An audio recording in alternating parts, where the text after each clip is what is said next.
our biggest mistake. Do not recommend. Yeah, it was our biggest mistake thus far. What we did wrong. So you don't have to. What did we do there? Rookie mistake. Idiots.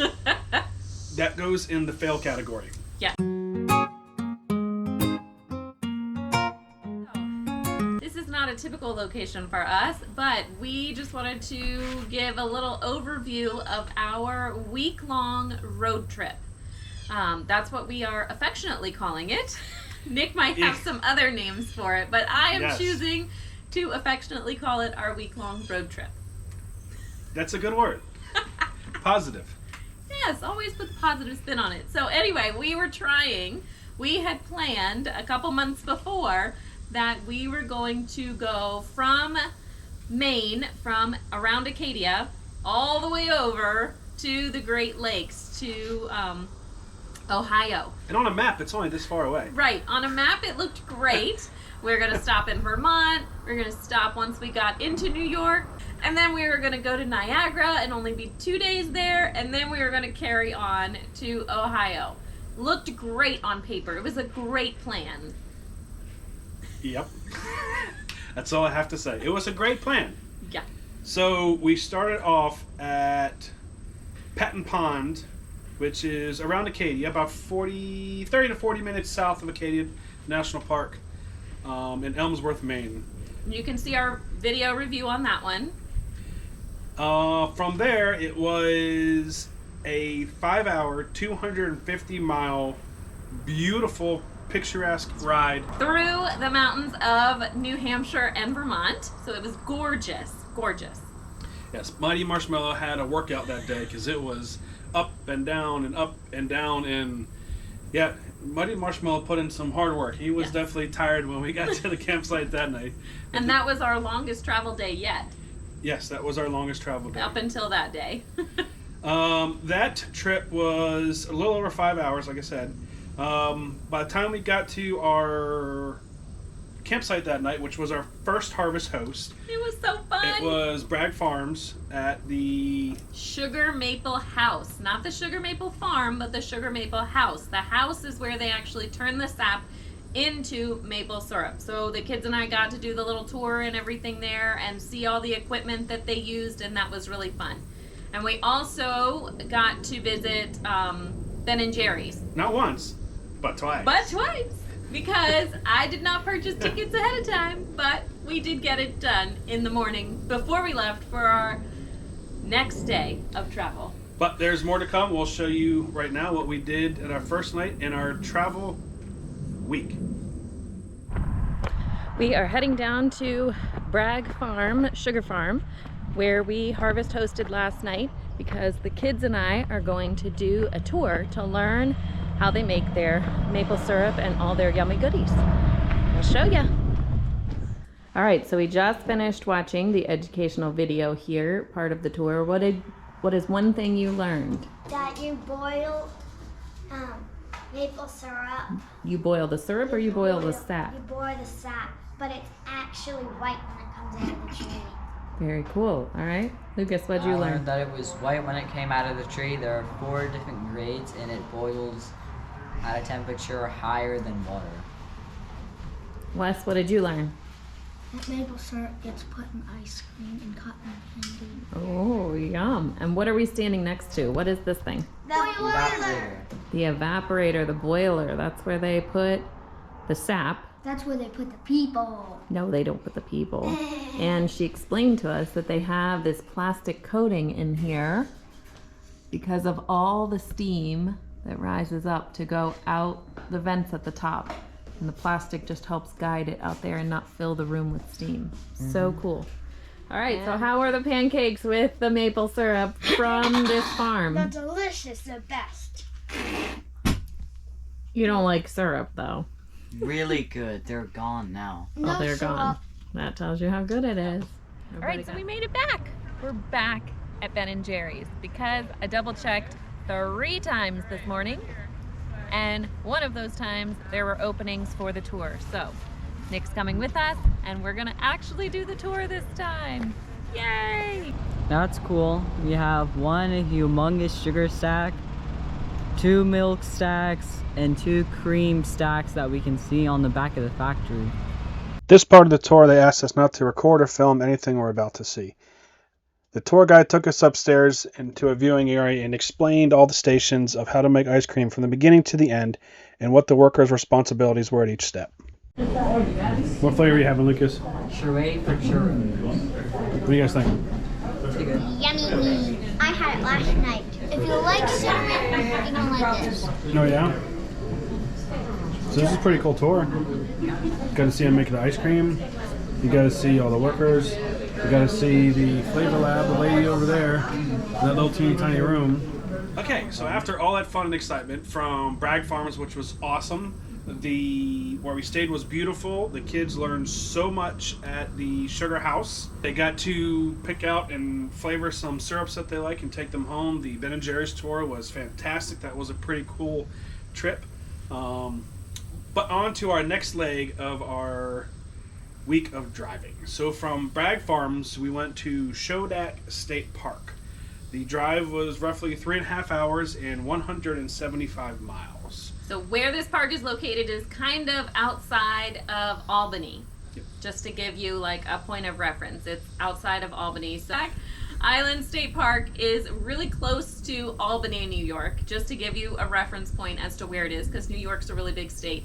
And that day, we actually got to go through 2 state capitals all in one day, which was kind of cool. The kids thought that was fun because we went through Montpelier in Vermont when we were coming back from Ben & Jerry's, and then when we got close to Shodak Island, we had gone through Albany.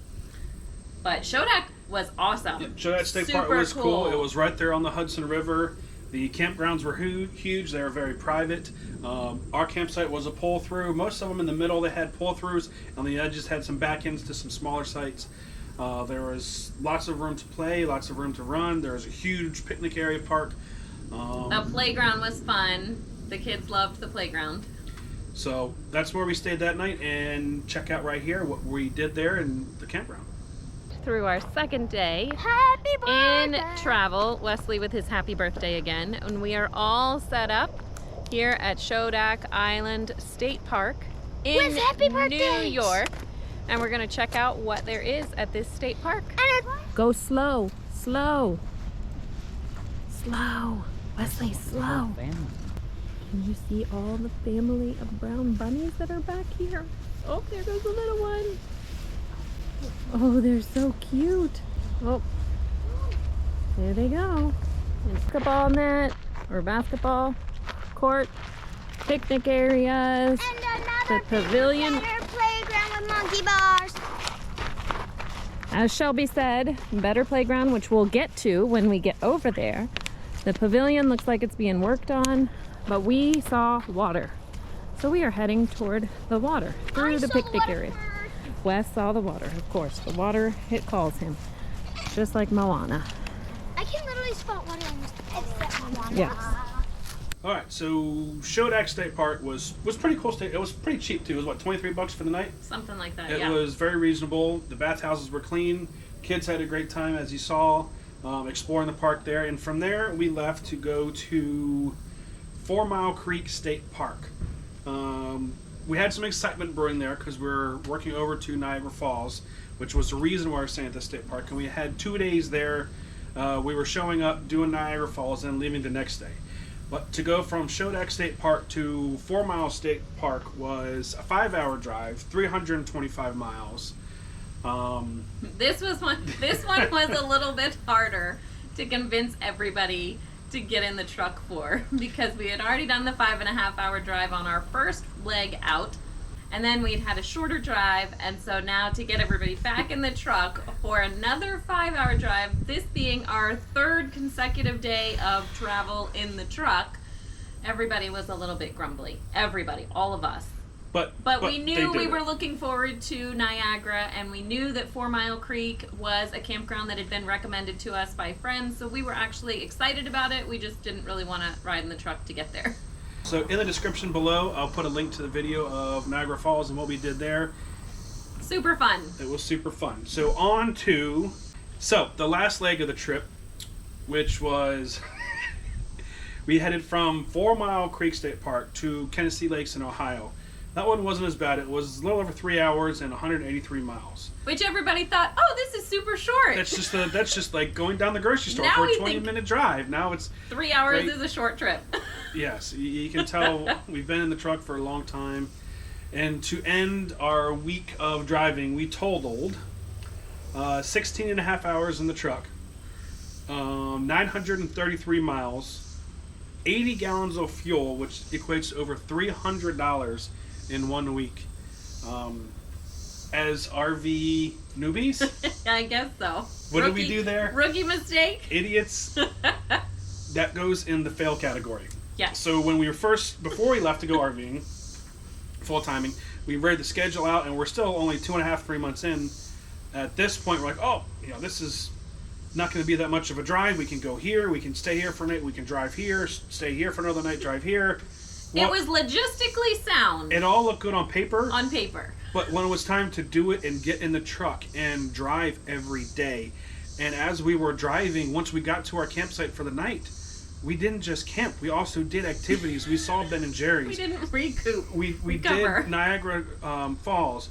We did other adventures. So it's not like we were just traveling and then relaxing at night. We were going, and traveling. It was a solid week of go. It was our biggest mistake. Do not recommend. Yeah, it was our biggest mistake thus far, full-time RVing. So we just wanted to make a video of what we did wrong. So you don't have to. So you don't have to, exactly.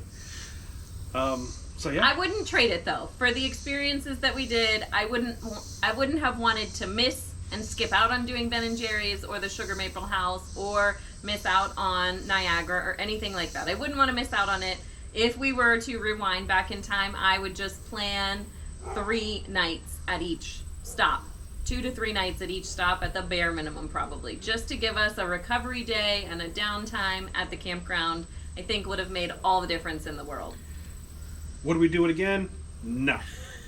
All 5 of us agreed on that we were never ever doing a week-long road trip back-to-back like that ever again. And we, in fact, went into our travel plans from that point on and readjusted everything based on that experience. So you live, you learn, you pass along. So hopefully you guys will take your advice. You look at your schedule. If you're just starting out and go, oh, we can make 4 days back-to-back driving of 3 to 5 hours a day with kids, and even as adults, if there's no kids, it was hard on us. It was taxing on us. Like, we had to muscle up and dig deep to have the patience to deal with the kids because they were tired, and we were tired ourselves just from the going. Yeah. So the driving, the seeing, yeah. It was just a lot all around. So if you don't have to, don't do it. If you do have to, now you know what to plan for. So hope you guys liked the video. I don't think we have anything else to add, and we'll add those other videos in the descriptions down below. And don't forget that like and subscribe button. So you don't miss any of our adventures and misadventures.